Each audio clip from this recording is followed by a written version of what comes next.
Hey, Hey. it's been a minute. Yeah, right. Yeah, how have you been? I'm chilling, just clacking away at a keyboard. Yeah. So what are you building? A tool to teach music. I teach music out here in Toronto, Oh, and yeah, so I want to take everything I know about music theory and develop it all into one thing. oh, did you take music theory or just No, I just kind of learned it along the way. Yeah. I took music theory in high school, but I don't know. I think you learn more about it when you're playing and when you're teaching, Yeah, you know? yeah, just me going back and forth to ChatGPT and having it slowly answer my questions. It's a pretty good coder. It's like my senior developer, to be honest with you. Yeah, you should see if it can develop something for human trafficking.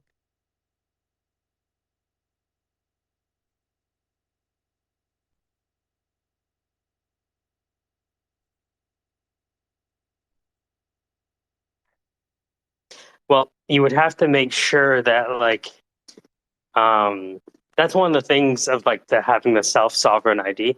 If you can generate, because a lot of births happen outside of a hospital, so they don't have a SIN number, or like, from whatever state they're in or country. Hmm.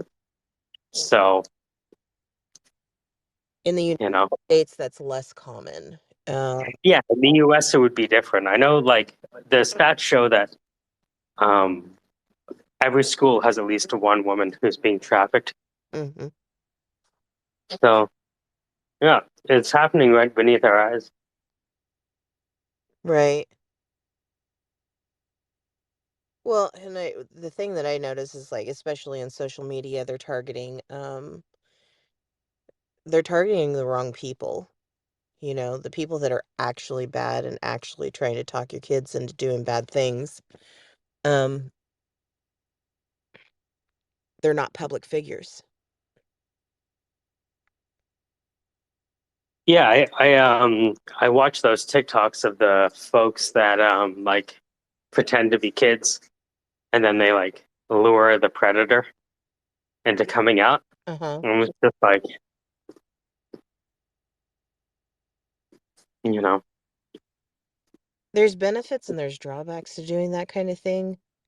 Um, I'm not so sure that it's the best way to do it, but it is a way.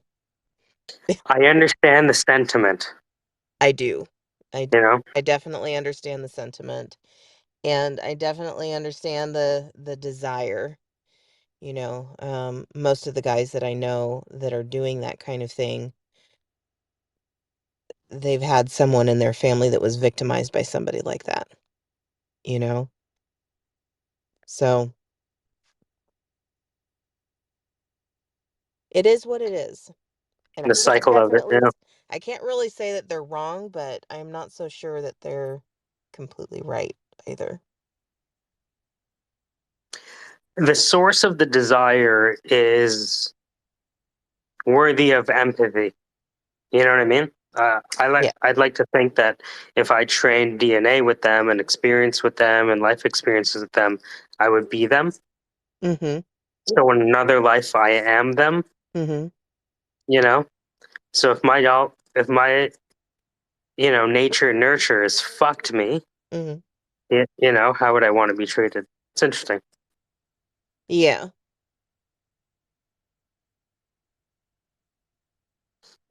I don't necessarily believe in free will. You know what I mean? So that's Mm-hmm. you know a certain portion of the population, I think, is has been dealt a really bad hand. And my view of human nature is that if I was dealt that hand, I'd play those same cards. Mm-hmm.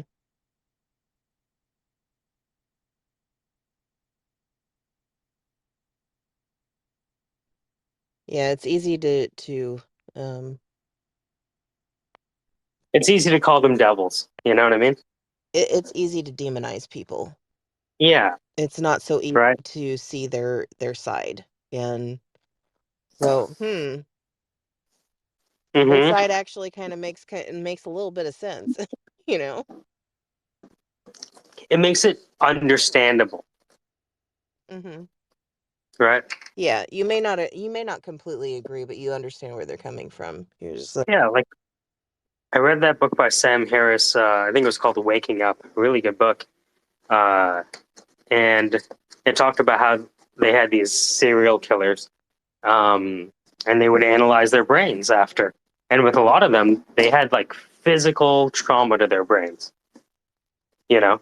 oh, And they asked themselves, if we knew that these people had a physical trauma to their brains, mhm, maybe we, think about how to treat them differently. exactly. Or if we knew that emotional trauma causes brain trauma,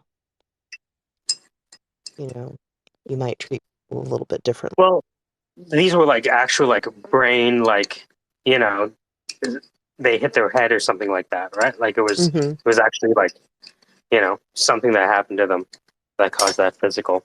And so yeah, you wonder, the whole Phineas Gage kind of thing. Yeah. Pylon. Yeah, I thought the conversation seemed pretty dark, so I thought I'd better join with my DGen Yeah, account. you better change the yeah. Look, I'm always on Avatar, so you know me. Mhm. How does it feel being an Avatar, Pylon? Any different? It does actually. It kind of you get Tell me. this fake sense of freedom, but it's kind of like, but I have to like restrain myself, so I can't do any well, trolling. don't, You know, well, don't let that stop you now. No, let your hair down. It's 2:09 a.m. in Toronto, so it's nighttime here. What's the time where you are, Venus? I think it's around 11. Hang on a second. Yeah, it's relative. Yeah, it's pretty early still. It's 7 o'clock in the evening where I am. Oh, okay. Been coding with ChatGPT recently, Pylon.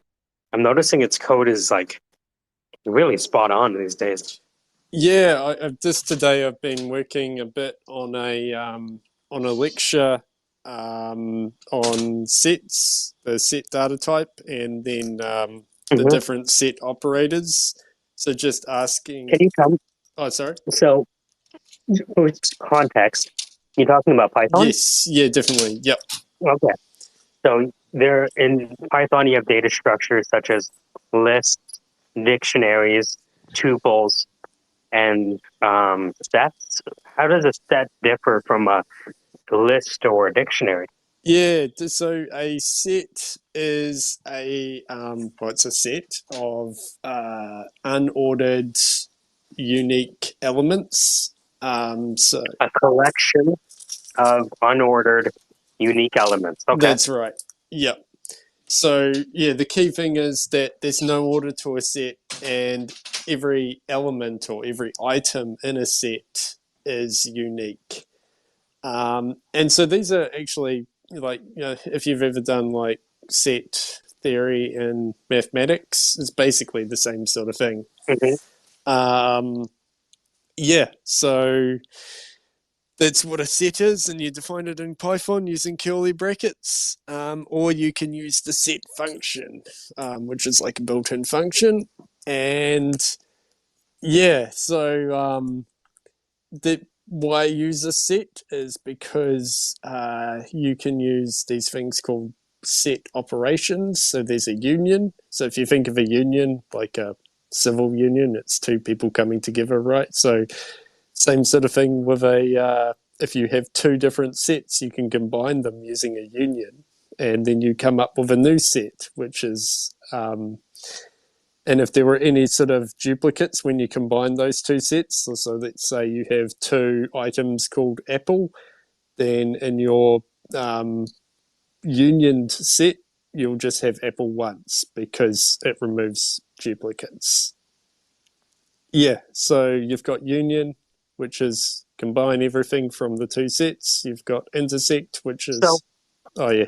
let me ask you, like, where would you use a set versus using a list or a dictionary?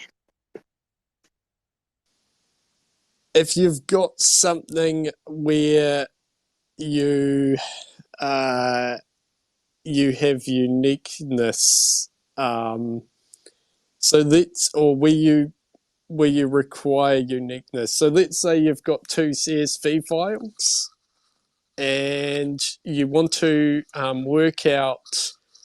Uh, let's say you've got like IDs. Here's a good one. You've got like employee IDs, and employee IDs are unique.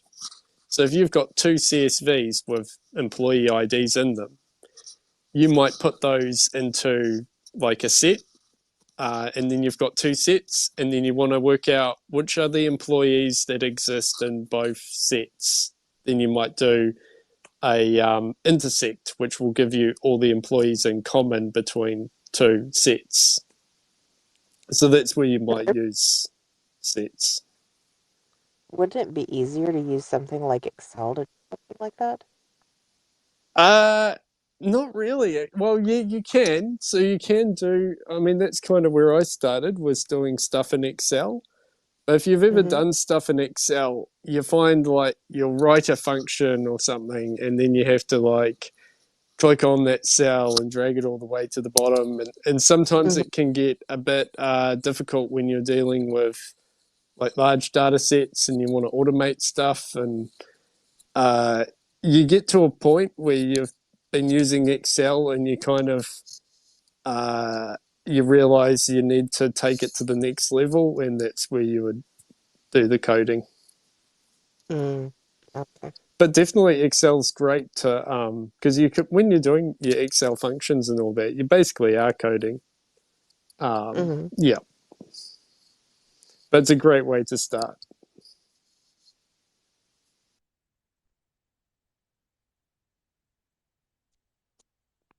So, Mike, not to change the subject, but I was curious as to what the purpose is with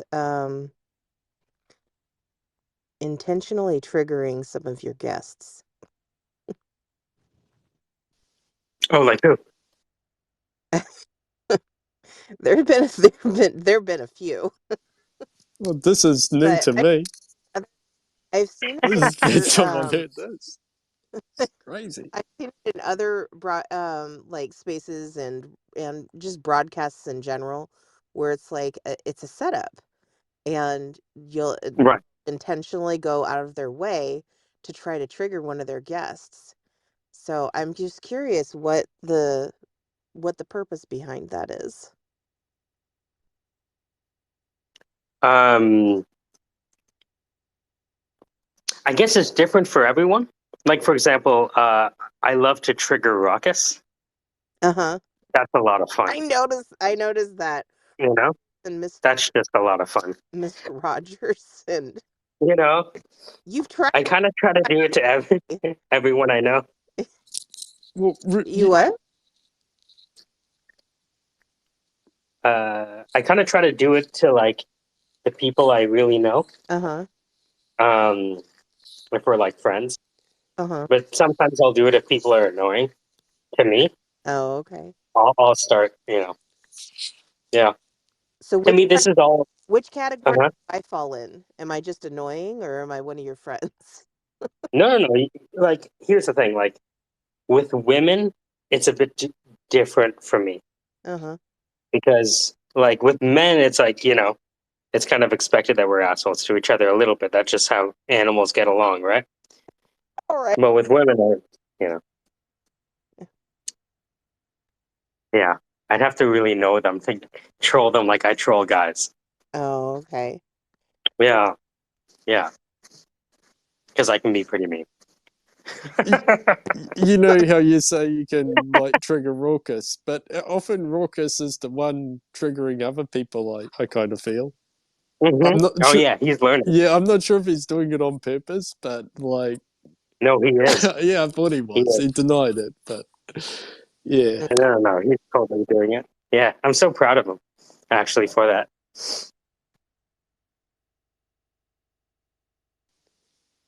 Venus, do you ever trigger anyone, or you sort of you stay out of that? You My don't play very those games. You're above that, eh? my very presence is triggering to a lot of people. So I swear to God, I'm not trying. like, like, I'm just here being me, and people get triggered. So I mean, oftentimes I feel like I'm a tool that is used by a lot of different people because just my very presence triggers people. So they'll call me in and, um like even in my real life, the people will bring me into a situation and expect me. Actually I had somebody a couple of days ago message me with the expectation that I was going to do something about this issue, and I was just like, you're on your own. But yeah, I think there's certain people in the world that have a particular presence about them that is intimidating, and I just happen to be one of those people. I want to know what happened the other day with you and Dan, because you guys seem to be like arguing with each other, and I wasn't sure why.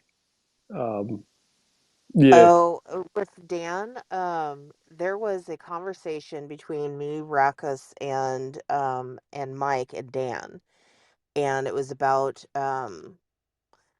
uh systemic racism, basically. Um, and he had made a couple of comments, and I just kind of checked out of the conversation because it got to an area where I felt that the conversation was leading into stupid arguments rather than, actually intelligent conversation that would lead to solutions. So I was just like, you know what, that's enough. I'm out. But I don't think that it was anything where I got mad at Dan. I'm not mad at him. I'm just I won't engage with conversations like that. I didn't realize it was about systemic racism, because I just, when I'd come in the conversation, it was like every time Dan talked, you're like, oh, here comes Dan the troll, you know? And I'm like, what did Dan do, you know? Oh, that was after that conversation. So, Ruckus and I were trying to explain to Dan the different, the as a black person when you're traveling through, whether it's the United States or traveling abroad, um, we have to kind of check in and say, is this safe? Is this a safe place for us? And women have to do that too, just like in general. But Dan was just basically like, no, no, no, that doesn't have to happen, blah blah blah. And every time he would, since that time, every time he comes in, it's like he goes out of his way to try to provoke me and Ruckus because I checked out of that conversation, I think. I don't know. What's your take on systemic racism? Do you think it's a thing, or not? Of course it's a thing, it's I I don't generally agree with the extent that a lot of people do that, I I don't feel that you solve systemic racism by creating another type of racism by being racist towards white people, or trying to provoke white people by, targeting their skin, that they're not allowed to say certain words, they're not allowed to talk about certain subjects, but minorities are. And I feel like that's where we're going with systemic racism. That we're just choosing a different race to be racist to.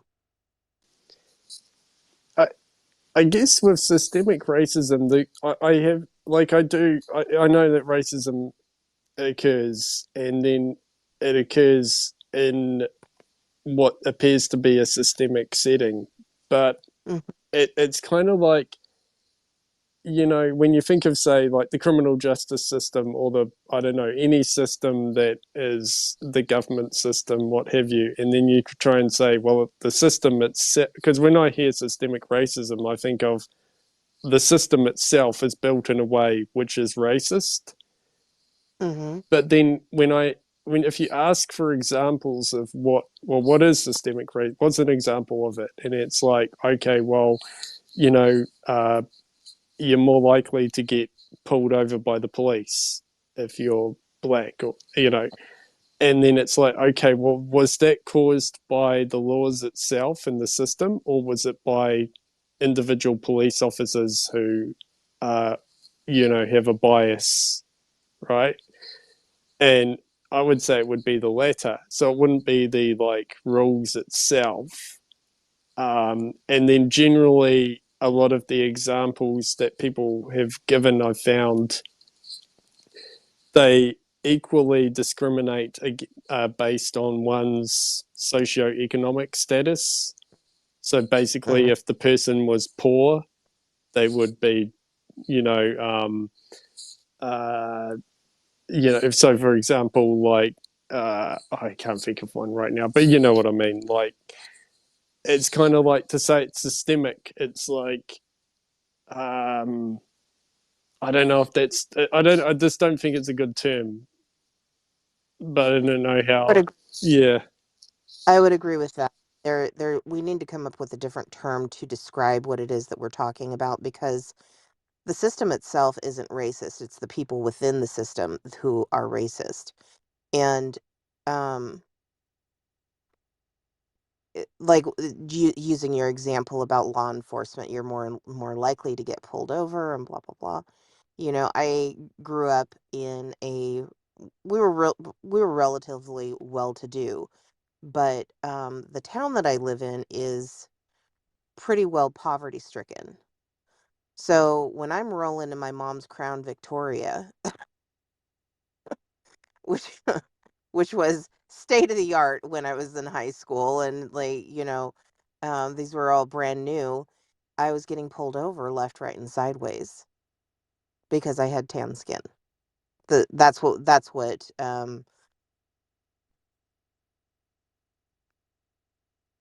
people believe, but I would say half of the police who pulled me over were black. So the idea that the racism is only coming from one side is ludicrous to me. I have personally experienced racism from um I think when we see somebody like law enforcement, we see the system, but we don't see an individual who happens to work for the system. Yes. No, I agree with that. Um, what was I going to say about the police? And yeah, I guess if you've been a victim of racism, or you're experienced it, um, then sometimes you'll be kind of primed to see it. Um, Mhm. and not all the time will it be necessarily racist, but it may just kind of appear that way. Um, like, I know there was someone on the space here the other day, and then they were talking about they were Korean, Korean American, but then they'd say that, often they'd order an Uber taxi, and then the person wouldn't even be English themselves, but would be like trying to correct their grammar. Like, they just assumed, or she made the assumption that they were kind of being they were that they were making the assumption that she didn't know English or something like that. And it was kind of like, to me, I'm like, okay, maybe there was some unconscious thinking here, but I wouldn't kind of classify that as racist. I'd just say they were trying to be helpful because they probably picked you up at the airport and they thought you were new to the country or something. Hmm. So it's kind of like things like that.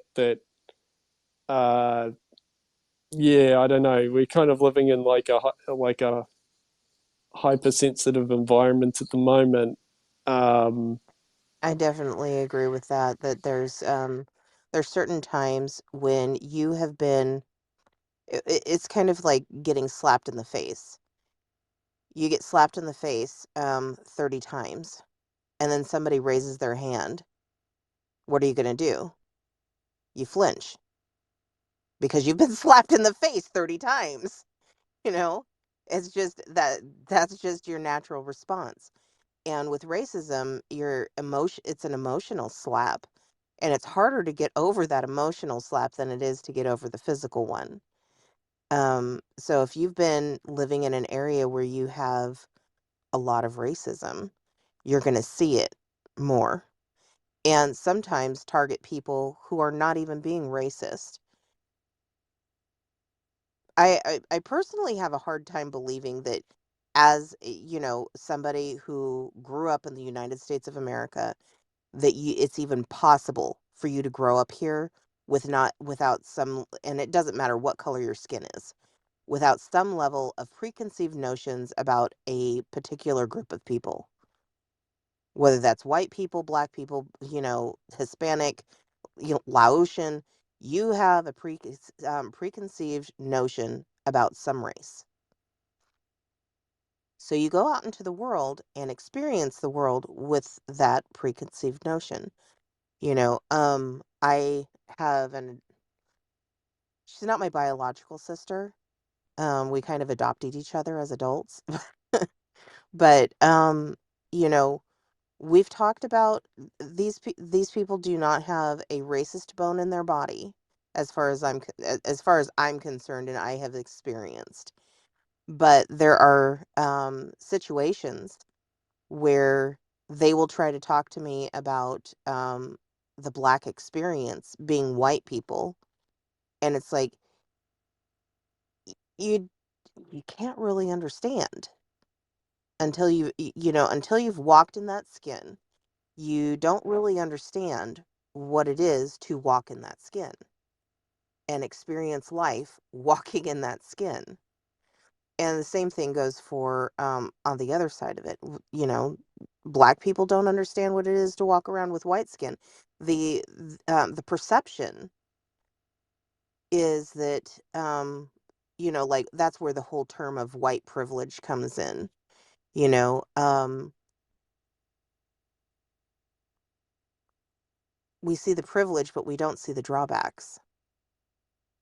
We talk about the privilege, but we don't talk about the the cause of white supremacy.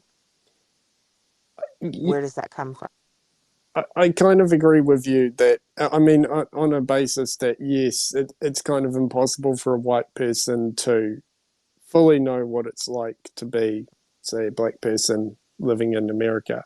Um, but on the other hand, a white person could move to a country which where they're not the majority, and perhaps they would be more likely to experience racism. So, for example, it's pretty common for people of all races to move to a country where they're not so accommodating for foreigners, and then they kind of they experience what racism feels like. I've heard of stories anecdotally of this happening in Japan. Um, I heard a story Mm-hmm. the other day from Mike. Mike, if you're still there, um, Mike's partner's parents who were in Jamaica. Um, Mm-hmm. and yeah, so, there's kind of like, if you're not the majority and you're in a country, then you're more likely to experience racism. I mean, you can still be the majority in country and experience racism from a minority, but it kind of Mm-hmm. won't hit you as hard as probably when you're the minority because you kind of feel like you're the odd one out, right? Right, but even when you do something like that, you're not actually experiencing the same kind of racism because you can go someplace else where it's not covering every single need. So the racism that they're talking about for the most part is that you're being deprived of housing, you're economically deprived, you are emotionally deprived, you are physically deprived. And then you go out into the world and you face all of these challenges. It's not a handful of experiences where you've been treated in a racist capacity or your skin has had some sort of an element in the way that you're treated. Your medical care is substandard, your housing is substandard, your job is substandard, the way that you are treated at your job is substandard. Even if you were to move to an area where you are the minority, you still would not experience all of those things combined together. And I think that's where we come up with the word or the term systemic racism. And that's why it sticks, Hmm. is because it is a system. There are people within that system that are working this and perpetuating this problem, Yeah, but we're targeting the system as, you know what I'm saying? yeah. The so the while it's not the greatest term out there and could probably use a little bit of reworking, it's the term that we have right now that most accurately describes what a lot of people of color experience. And it's not just in one area. Like, it's not like here in the United States, it happens in California, but oh, well, we can move to Michigan or Minnesota where that doesn't happen. No, there's not really anywhere in the United States where it doesn't happen, where your medical care isn't targeted, job uh your job standing isn't targeted. I'd be interested to know how the medical care could be targeted by the medical, like by the insurance companies, or You have individuals and see, the insurance companies are mostly computers at this point. Um, so I don't think that's where it's coming from. It's mostly coming from the staff. I was recently in the emergency room and they sat me down next to this black woman. And I can tell girlfriend checked out. She was checked out before she checked in. Okay.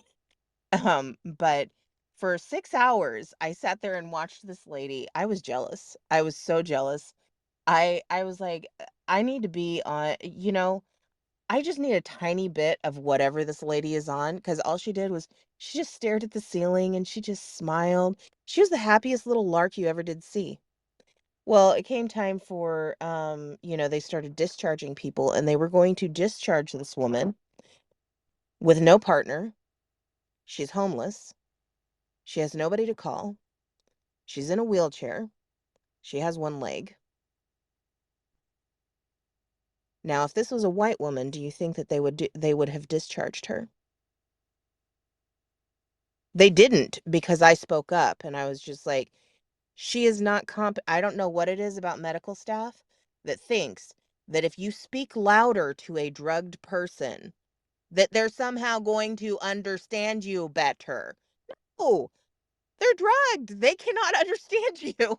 Like, they're sitting there and talking very loudly to her and explaining to her that that they're discharging her. And it's like she is not competent to sign those papers. And after I said that, they started talking about admitting her. But there is no advocacy a lot of times in situations like that. In job situations, you'll run into things where a white person who's accused of, let's say, sexual harassment is given an opportunity. Whereas a black person accused of sexual harassment at the same company, in the same department, with the same supervisor, they'll be immediately fired. Yes, it is part of the system and it's a systematic response, but it is not the actual system itself that is doing that. It is people within that system. And we need to differentiate because the system doesn't have feelings. It's a computer, you know? It doesn't, it doesn't differentiate. There's just a standard here. Here's the rules. These are the rules. Do follow the rules. That's it. The people inside the system have emotional responses to specific things that are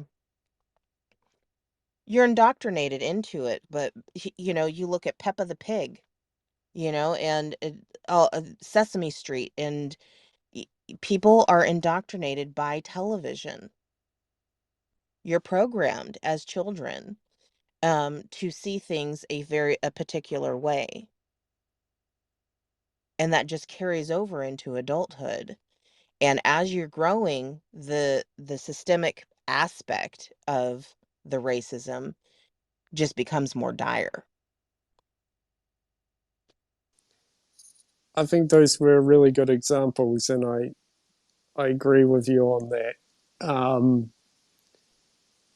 Yeah, they can be kind of like I've kind of put those in the category of unconscious bias a lot of the time. Mm-hmm. Um, so for the first example, like with the woman in the wheelchair, there might have been like oh maybe they were thinking oh maybe she's a druggie or something. You know what I Mm-hmm. mean? And maybe it's a hard one. Yeah, if they were white, would they have treated them differently? Maybe they would have done some more checks for like, have you got someone? Did they check like, have you got someone to call? That sort of thing. And see, that's the thing is that while we were sitting there, the security guard walks up and he's like, "Yeah, she's got a mom in the area, but you could call her. She's not gonna answer." And he just like dealt out this woman's entire medical history to the doctors. That is a malfunction within the hospitaling system.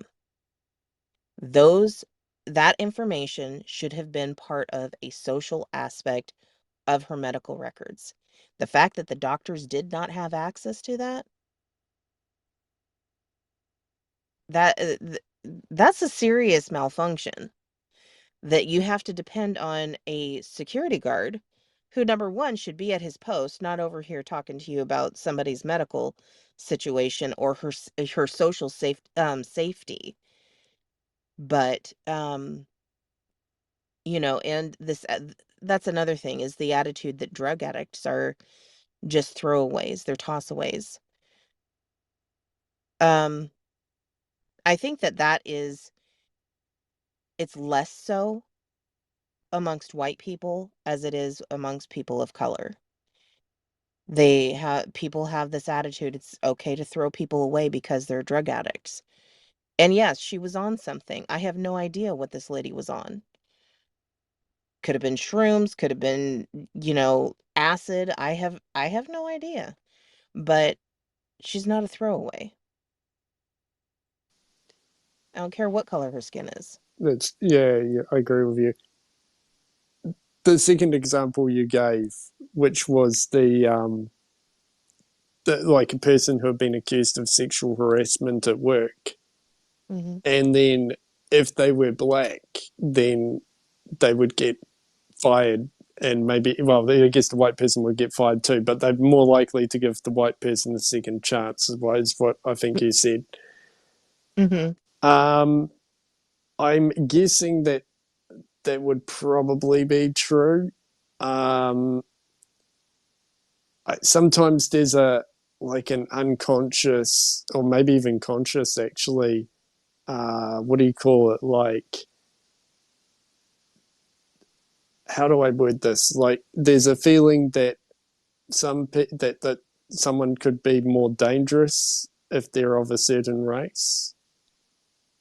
Hmm. Hmm. And that's not true at all, but it's just it's the bias. Yeah, that's the word, the bias that exists. Mm-hmm.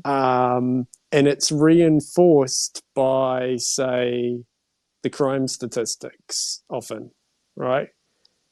Mm-hmm. But those crime statistics are often the result of people being discriminated against. They didn't get opportunity, and then they didn't have to, but they more likely to turn to crime because of a lack of opportunity and education. So you get Mm-hmm. this self-enforcing like pattern happening, you know. But it's kind of like, yeah, it's a problem that it happens, that the bias. Um, but to agree with what you said earlier, like you got to kind of correct it without causing more racism. You know what I mean? Mm-hmm. Yeah, Yeah, I mean, even with the feminist movement, I feel like we took a wrong turn someplace, you know, because at this point, if I was working a job and I said, you and I were at the same place, and you just looked at me, and I took your look to be something sexual, and I reported you to our supervisor, you would be fired because I interpreted your look as being sexual. Not that you looked at me in a sexual manner, but because I interpreted your look that way. Women should not have that much control over another person's, you are on, employees should not have that much control over another employee's existence or their employment status. You shouldn't have that much control over ruining someone's life because if you get fired from a job for sexual harassment, try to get a job at someplace else. That's not feminism. That's not equality. That is, you now have created a new subservient race. They just happen to have penises instead of boobs. and I think this is what's kind of causing, and you see it a lot on Twitter. Like there's this like counterculture to that sort of thing, which is like and it sort of goes back to not all of them, like, but you know, like the MAGA crowd, and then there's also I kind of put it in like the conspiracy crowd, um, because it's kind of like a backlash to a lot of that stuff, um, Mm-hmm. and then it's just like, yeah, uh, yeah, like you say, it's kind of like the pendulum has swung completely in the opposite direction. And then Mm-hmm. now you're getting kind of like these reverse situations happening um, where yeah, someone could accuse someone of, even if they hadn't done anything like this, looking at them funny and then say, oh, they you know, they're a pervert or something, and then they're fired. You Mm-hmm. know, um, Exactly. yeah, and so if Yeah, I mean, yeah, it kind of feels like it's a power grab sometimes. You know, all these different trying to, right. yeah, Well, I feel like so it's kind of like back to that 30 slaps to the face. You get angry. You get slapped in the face enough, you get angry. And then your anger starts leading you instead of you saying, wait a second, is this my anger talking? Or is this something real? You know? And we start going after things with our anger leading the way, with our hurt or our harm, leading the way instead of logic leading the way. Along with your emotional, because you have to have, I feel like your passion comes from an emotional place. And in order for you to properly advocate for any particular, or be a proper activist, you have to have some sort of emotional, not necessarily an attachment, but inspiration, at least, for being in that situation. But it cannot lead legislation. We can't let hate, fear, anger be leading, legislation or office management for that matter. I really want to see the time where it's just everyone's an individual and we're not part of. I know it's not realistic, but just treat people as individuals regardless of gender, race, all that. Because at the moment, previously there was the old boys club. So to get to like the executive level, you had to be part of that old boys club. And Mm-hmm. now it's almost been now you've got like an old girls club, I guess. You know what I mean? Like, um, Right. and I remember even I watched something. It was a recording because it was like I don't want to say what it was. You know how in the corporate workplace they have like there's different trainings and webinars, and there was one webinar where there was this woman who she did training on like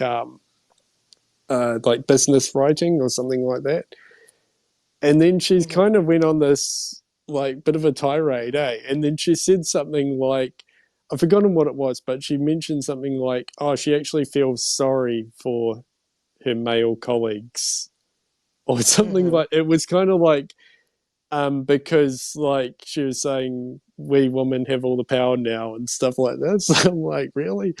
Okay, how I about think only how about just certain an even playing field so that people are just rewarded on their merit and stuff, not I think like that's still only in certain settings because I just today I was having a conversation. We were having a political discussion. It was me and two men, and they um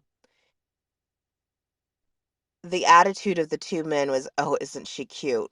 This cute little woman who thinks that she knows something about politics." And like these people don't know that I've worked for two senators and, that I've been in government for most of my life. You know, they don't know that I've gone to law school. They don't know like a whole bunch of different things about me. And so when you see things like that happening, it does still happen. You still have like the boys club mentality that happens when men are not put in check. But that same thing exists when women are not put in check.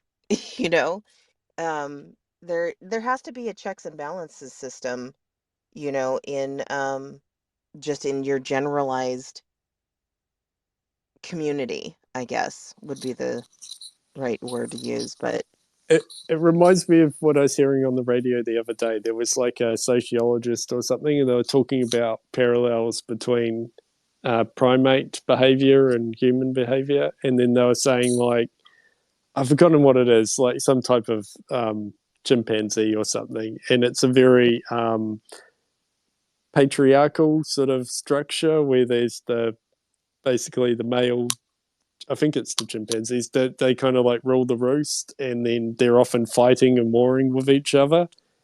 And Mhm. then the sociologist was then saying, "Oh, actually, there's another type of monkey that actually the females sort of control everything, and then they're not, they're all peace loving, but then all the males are like the doormats." And it's like, oh, we could be like that rather than the chimpanzees. And it's like, well, okay, we're not chimpanzees, we're not that other type of monkey. So we get to Right. kind of set our culture. But I think in the corporate setting, often when they've put the work into the culture, because everyone wants to be a good person and stuff, so then you get trying to get that equality happening, and then sometimes that can, like you said, with the feminism, can swing too far. But yeah, Mhm. if it's not kept in check, then you can also end up with the old boys club. So and definitely I've seen that on Well, Twitter Spaces. Like, yeah, and this generalized attitude that female run communities are somehow uh oh, they're all peace and loving. Let's do people not remember the Viking women? Do people not remember Amazons? Because they were amongst the most vicious fighters. Like the women, you modern day. You go and you watch two women duke it out versus two men duke it out. The dudes will throw a few punches and be sitting at the bar having beers in a couple of minutes. The women, they fight to the freaking death. There is no mercy. There is no peace. There's like, so the idea that women running everything would be like this great place, okay, we could go with that. Let me know how that works out for you. I think it can come down to as well, like there's this concept that Nassim Taleb he wrote a book about, which is skin in the game, and often men have a lot of skin in the game because often it can, with conflict, it can resort to like physical violence, and there's also testosterone and all that. But with women, sometimes the women don't have to have any skin in the game, and that can result in more risk taking on by the men. Well, basically, they can send the men out to fight for them. Right. Level of You know what I mean? Yeah, Yeah, there's a level of safety for women, and that's not always true because I've had a couple of situations where it's gotten a little hairy, and it was women that provoked it. Yes, the men are the one who enact it, but the women are the ones who provoked it. They're the ones who set up the stage. They're the ones who managed everything. They're the ones who decided who was in the right, who was in the wrong. So the idea that women don't have skin in the game, no, they don't have physical skin in the game, but they have emotional skin in the game.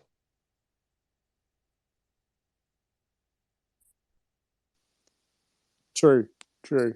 I often think about that when I see a war, because I'm thinking often that it's like the men are sent off to fight, but sometimes the ideas that they fight for or the stereotypes they have of the enemy and stuff Hmm. perhaps have been enforced by their wives and sisters at home. You know what I mean? But yeah, I mean, you are right. Like often it's not always the case. So yeah, Right. Well, I mean, you look at Helen of Troy. Yes, men are the ones who fought that war. Helen, she was the pain in the ass woman who caused the whole goddamn thing to fall apart. You know? I mean, talk about one woman taking down a whole country. Man, that must have been some really good punani. Okay? That's all I got to say. They that you're willing to go to war because somebody stole your wife. Oh my God. The the I mean, I don't know. I think some of it when you start talking about systemic racism, it's just there is a level of a balanced imbalance in the world at large. You know, it's never going to be completely balanced. We could. I mean, if all the leaders in the world were women, I imagine there would be less wars. Would you agree with that or not? Are you sure about that? I'm serious. I think there would be less wars. All right, Or you think it would be just as bad? I need I need male influence. I do. I'm not speaking for women at large. I'm speaking for myself as an individual. I need male influence because let me tell you, I get on my period. May God have mercy on your soul if you come for me and I haven't had my coffee yet.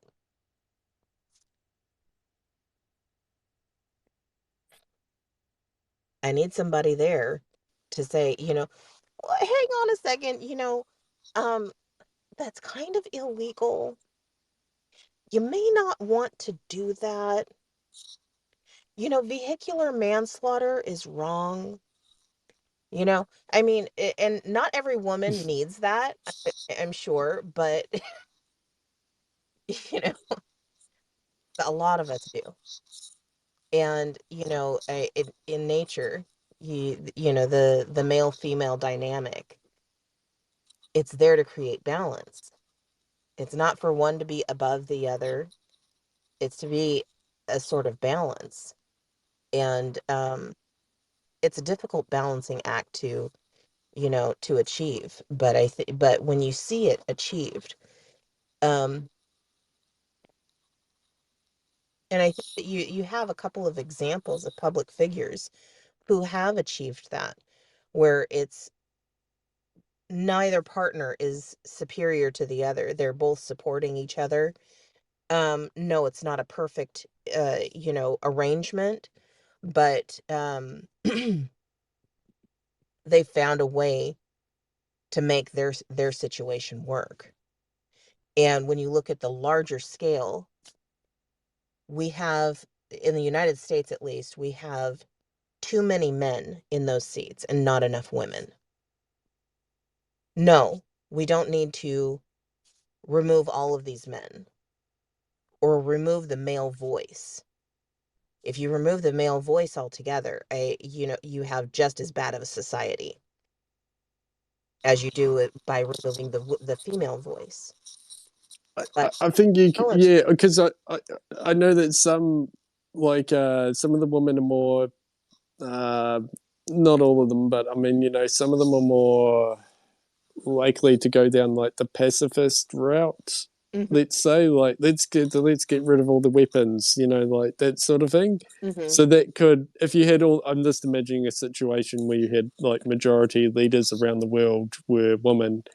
You may get this kind of like demilitarization of those countries, but that would create an opportunity for the male-led countries to like take over other countries. Hmm. Um, I'm not saying that would happen, but it's kind of like, yeah, and I'm sure that there would be some woman that would probably be willing to start a war. But just on the balance of probabilities, uh, you know, when boys are growing up and stuff, we're dreaming of like starting wars and conquering lands, and those kind of like when if you're a leader of the country, Hmm. like say Vladimir Putin, and you go a little bit crazy, well then like that can become a real reality. My favorite They get game to play growing these up games. was Risk. The idea that women do not also dream of war is ridiculous. The whole premise of Risk is conquering different lands. Australia was always the first one that I conquered, you know?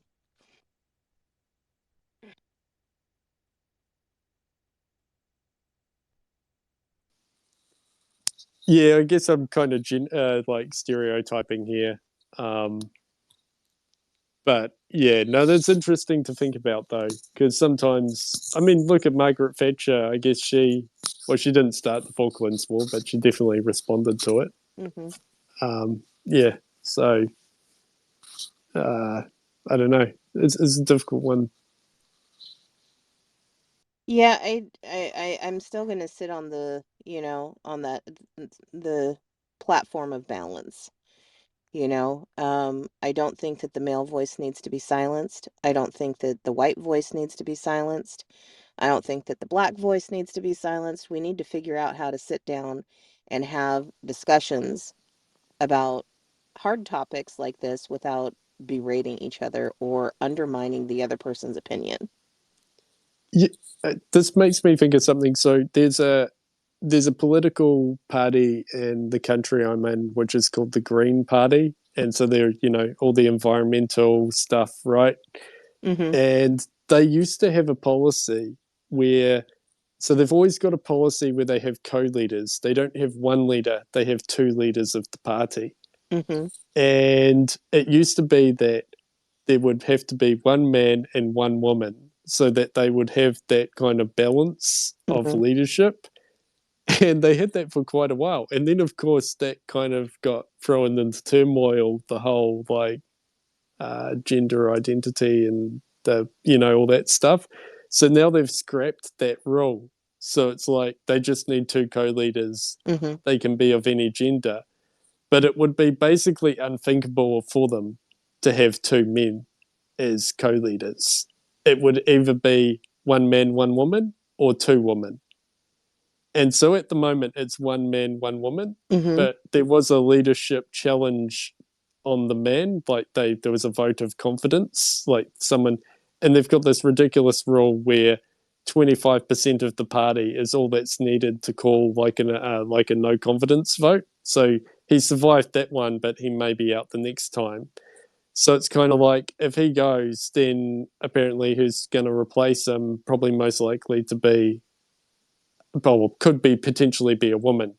But it's kind of like, well, uh, if you if you get rid of the rule to say one man, one woman, Mm-hmm. then because of the this what's going on in society, it wouldn't be acceptable to have two men.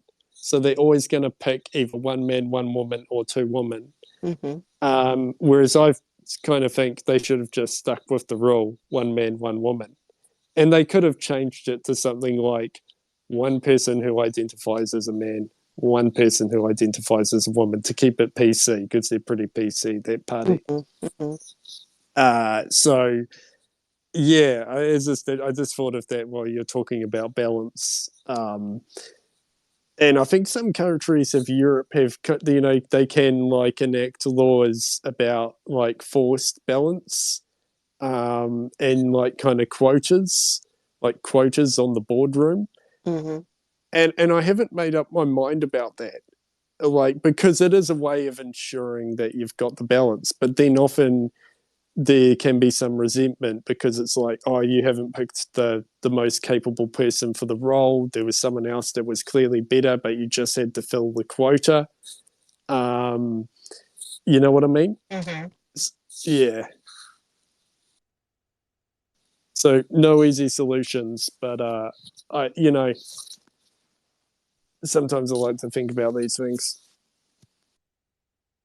Yeah, it's nice to kind of ponder it, but I don't know. I don't think we can necessarily solve the every time we try to fix it, it seems like we either make it worse or we make one piece better, but there's this other piece that's made worse, so trying to I don't know. I kind of feel like that's just the nature of the beast, balanced and imbalance, equitable inequity.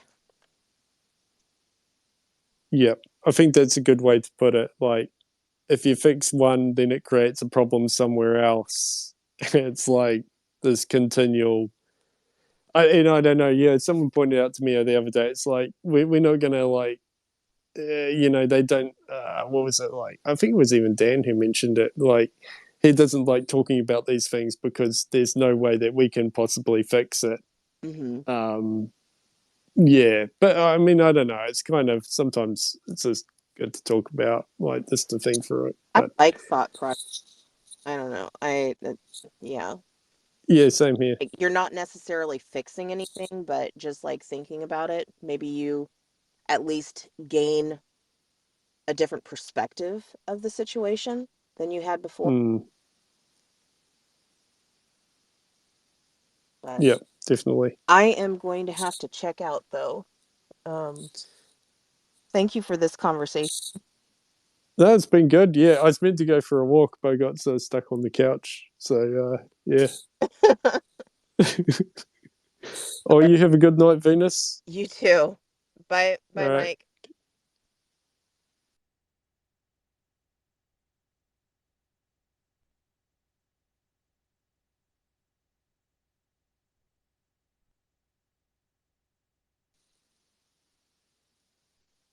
F to Mike. F to Mike. Hey. Ah, you made it. Wow. You zone out or you're listening? Oh no, I was checking in every now and then. Ah, yeah, cool. You know. Oh, Venus actually often like sounds pretty reasonable, but Hmm. sometimes when she's in a big group, then I feel like she feels like she needs to provoke some conflict, just for the hell of it. Part of the act, I think. We all have the Yeah, act. true. Play B major chord. What are you up to? Ventus, how are you going? Howdy, gents. What's going on? Oh, just solving the world's problems. That's all. And Mike laughs, but he knows I'm being serious. Yeah, and Mike's coding up a storm in the background. What kind of coding you doing there, Mike? HTML, CSS, JavaScript. I teach music, and so I'm basically. So basically, as long as you Mhm. can mash 4 letters together, you can get ChatGPT to write you something. That's it. I'm just going back. Yep. ChatGPT has been promoted from my junior coder to my senior coder. Right. Yeah. No, I'm ChatGPT's assistant now. I know he's Yeah, boss. yeah. Mhm. Are you I'm guys like, paying look, for buddy, the? I'll ride your coattails to the moon. Let's go. Are you guys on ChatGPT 4 or are you on 3.5? I mean, I use 3.5 when I don't think I need 4 to sort of spare my credits. But Jesus, 3.5 I think is getting dumber. I don't know what to say. Really? I thought I was doing something that I thought would be simple enough that 3.5 could do it for me, and it just like I was like, oh my god. And I just took the same prompt and I put it into 4. And actually, that's on my 100 days of Chat GPT today. I have an example of a prompt. I put it into 3.5, Bing, and 4, and it's like 3.5 and Bing are a fucking joke compared to 4. Yeah, makes a lot of difference. This morning I decided, yep, I'm going to sign up for for ChatGPT Plus. Tried to sign up, and then it's like, no, sorry, we've paused subscriptions, and What? check them. Yeah, they've paused it. Fuck, because they have enough money and they haven't fixed the problems, so that makes sense. Yeah, they still get. I don't know. Their servers are still overloaded with everyone trying to Yeah, use no, it. So I'm currently getting like that. It can't recover my conversation history. Like I can't, so I have to leave different browsers open with my conversations if I don't want to lose them. yeah, I had that today with 3.5. It's same thing. Yeah, couldn't get the history. Anyway.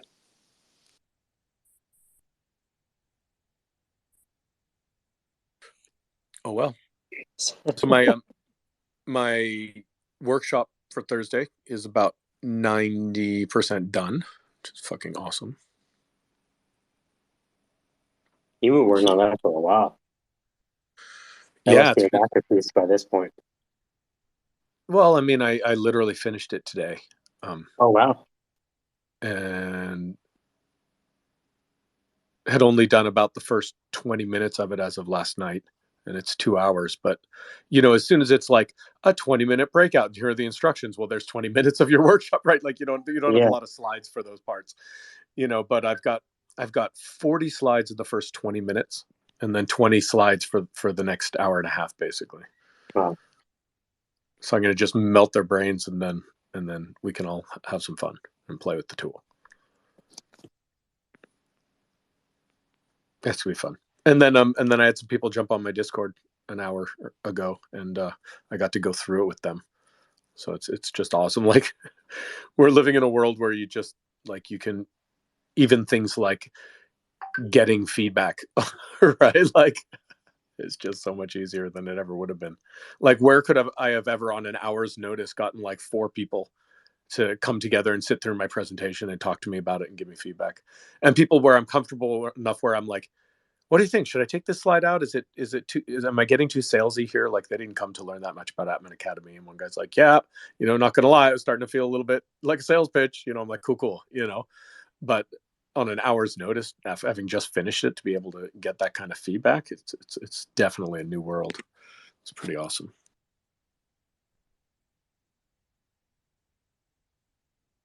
What were the slides about, or the presentation? So it's introduction to myself, Atman Academy, and ChatGPT. In the introduction to ChatGPT includes, like, I don't know, a dozen different use cases, and five or six different additional resources, like the Teach Me bot, the GPT Nuggets meetup group every week. Just different little Futurepedia, shit like that, like things that they're just going to want to know about. What's it called? AI PRM, which is the ChatGPT plugin that allows you to like search a whole library of prompts from right in the interface in ChatGPT, and then just like run a prompt. It's pretty slick, and that's all free. So anyways, a bunch of stuff like that. And then I get into 3 like concepts and 4 principles. And the concepts are, for the breakout workshop, they're going to get to choose one concept and focus on it. And that can be decision making prompts, problem solving prompts, or communication prompts. So when they get into their breakout group, like, there'll be a whole group of people who are focusing on problem solving prompts, and they'll have a problem they want to solve, and they'll talk with each other in workshop and think about how to prompt ChatGPT to solve problems, right? And then there'll be the communication group and the decision making group. Then I'm giving them 4 considerations, things like open versus closed ended questions, um, being concise and giving good context, that kind of stuff, so that then they kind of have lenses through which to examine their topic. And then they'll have time to think by themselves, time to like talk with someone or 2 other people in a small group, and then time to actually like write their prompt. And we'll all come back together and like share prompts and discuss sort of what we've learned about our topics. um, and then I'm going to surprise them and let them all pick another concept. So all the people who did decision making will get to choose either problem solving or communication, and like do the whole exercise again, basically just in like half the time. So I think it's going to be pretty cool. It's going to be memorable. They're going to learn a fuck ton, and it's just really going to be great marketing for Atman Academy. That sounds real cool. So is that all virtual, or is it in person? No, this is an NFT Melbourne is a full day event here in Melbourne this Thursday. And as cool. part of as one of the benefits to the ticket holders, there were 3 workshops that they could reserve a spot into, and mine was one of them. Nice. Is one of them. Cool. Yeah. Okay. So that'll be in person then. Yeah, exactly. Nice. This is going to be like the real deal. It's super exciting. Like real human beings in the room with me. I'm like, fuck, when's the last time I got in front of a group and spoke? Like in real life. I'll get up on a Twitter space with 200 people, but you're not making eye contact now. And you think about where you put your hands, or how you look or anything. I've only had to do that public speaking a couple of times. I won't have my vape in my other hand either, which I usually do when I'm on the spaces. My crutch. I was thinking, like, it sounds like you've got enough material basically for a course, or is it a course? It's a 2-hour workshop. Okay, cool. But what I'd like to do actually is start targeting the workshop to people that want to deliver this to other people and enable other people to start doing workshops. Have you thought about recording it and then like putting it on Udemy or Gumroad or somewhere like that? Yeah, I actually have reached out to Pixel Boss, which is a like Web 2.5 consultancy here in Melbourne. And the project I'm the Web3 director for, Lowly Labs, happens to have recently partnered with them. And I also went to their event last year with NFT Fest, and I won a $250 credit to like get consulting services from them. Which has just sort of been sitting there since last year. And so I emailed Ivan, the founder, and they're doing it really cool. So what they're doing is, in real life, they have like a board of directors for their Pixel Boss Club, which is like their business network they're forming around Web3 or Web 2.5, because they were like a Web 2 production studio and consultancy, and now they're going into Web3, so they're 2.5. Then they have these 12 people on the board. They're each from a different like area within the community. So there's someone that's in the arts, someone that's in the music, someone that's in the sports, so someone that's in the media, someone that's in the law. Like they have 12 people from different areas. They're all Melbourne locals, and they get together once a month. It's like a BNI, like a business network for Web3 in Melbourne. They're doing some cool shit. So Lowly Labs partnered with them. So I just pinged them, and I pinged Ivan. And I was like, hey, like I have a $250 credit and we're kind of partners now. Like, can you maybe hook me up with a kit so that I can record my session on Thursday? And he's giving me like a professional, like a professional recording camera, like a Canon C100 Mark II, and a tripod and a lapel mic. Like he's just setting me up. So I'm gonna go pick that shit up tomorrow. And I was like, fucking far out. That's awesome. So yeah, so I'll get a good quality recording of the presentation as well. I'm pumped. Oh, I hope that goes real well. That sounds awesome. Thank you. I've got to bounce now. Otherwise going to be in trouble. But yeah, I'll catch you guys yeah, later. I'm gonna bounce myself soon. I got to go make another coffee and help my wife with the website that she's building. Oh, cool. All right, catch you later. See ya. Yeah, see ya. Hey, Mike, if you're busy working anyway, I'll probably tap out and go do my You thing. know how it is. I'm just chilling here. I know how it is. I do. Oh shit. Let's see. Real cubed crypto, not the other way around. And I got 2 more people on on my Discord today. Alaskoshi being one of them. What up? What up? He came in for the session. That was nice.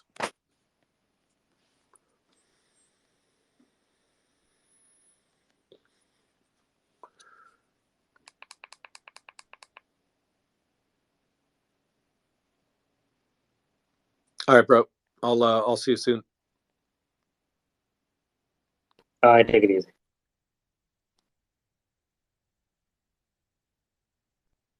Oh, and what is this thing that just came out with version 2 today for the videos? You saw that, yeah. No, I didn't. Have been looking. What's that thing called? It was like after Stable Diffusion, then they made something version 1, and now it's version 2, and it's like it's not ControlNet, but it's something to like do videos with Stable Diffusion. You know what that thing's called? No, I've been out of the loop for like 2 weeks. What? With everything. Yeah.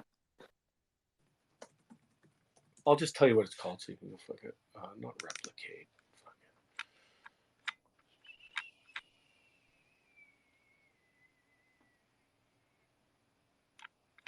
Not Hugging Face. God damn it. Runway. You know Runway? Runway ML? Runway ML, yeah. With Gen 1 and stuff like that. Well, so Runway ML, what is their product called though? Runway ML. We'll just go to their website. Yeah, so Gen 1. So they announced Gen 2. That's what I'm saying. There's like they have like Gen 2 now. Wow. So it's moving fast. I know that like Dan was like, oh man, I get Gen 1, and then he was like, 3 seconds. This sucks. So I think Gen 2 might be the same length, but it's like even better quality. Oh fuck, I didn't know I had access to Runway. I just said try it now. I thought I have to sign up for something, and I'm like in here looking at projects. Oh no.